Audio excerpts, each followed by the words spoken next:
আমরা ব্যবসায়ীদেরকে পাহারা দিব। আমরা ব্যবসায়ীদেরকে আশ্বস্ত করতে চাই, আমরা আপনাদের পাহারা দেওয়ার জন্য আমরা দীপ্ত কণ্ঠে ঘোষণা করছি, আর কোন সাদার যদি বন্ধ করা হয়, আর কোন ব্যবসায়ীদের দিকে যদি কালো নজরে যদি তাকানো হয়, তাহলে এই এলাকার মানুষকে আমরা সাথে নিয়ে চাঁদাবাজ, টেন্ডারবাজ কিংবা দখলদার যেই হোক না কেন তার বিরুদ্ধে প্রতিরোধ গড়ে তুলে আমরা ব্যবসায়ী বান্ধব পরিবেশ। বসুন্ধরা টিস্যু, অশুদ্ধতার বিরুদ্ধে এক বিন্দুও ছাড় নয়।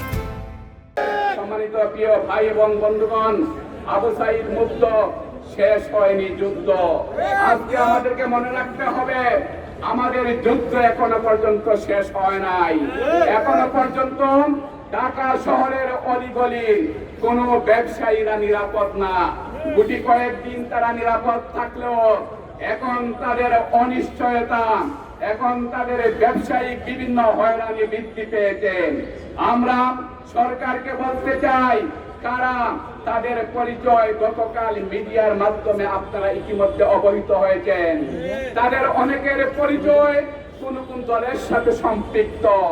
আমরা সেই দলকে হুঁশিয়ার করে দিতে চাই, সেই দিন এভাবে সন্ত্রাসীদেরকে আশ্রয় দিয়ে আওয়ামী লীগ ভারতে পালিয়ে যেতে বাধ্য হয়েছিল।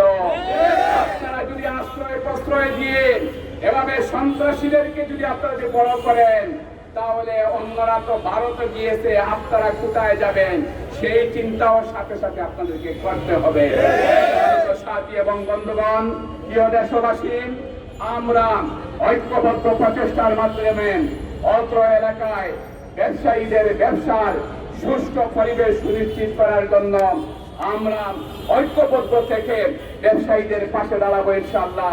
সবাই ঐক্যবদ্ধ থাকার উদাত্ত আহ্বান জানিয়ে আমার কথা শেষ করছি। আল্লাহ হাফেজ।